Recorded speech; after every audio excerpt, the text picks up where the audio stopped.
in Denver for the holidays, thought I would show you this really cool unit. This is at a family member's house here. This is my 1951 Philco radio phonograph. This was my grandparents on my mother's side wedding gift when they got married in 1951. At least this is a 1951 unit.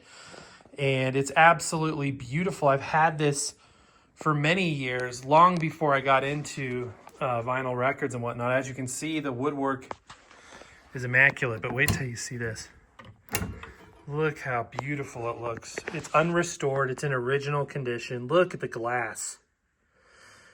Just beautiful speaker down there. And here's the phonograph itself. It's a changer.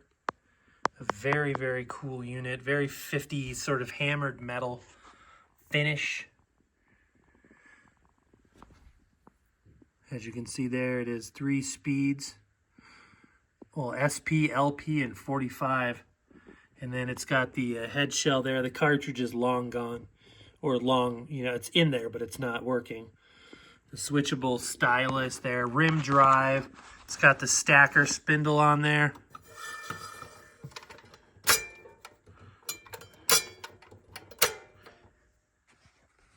This thing. Never fully understood what that does.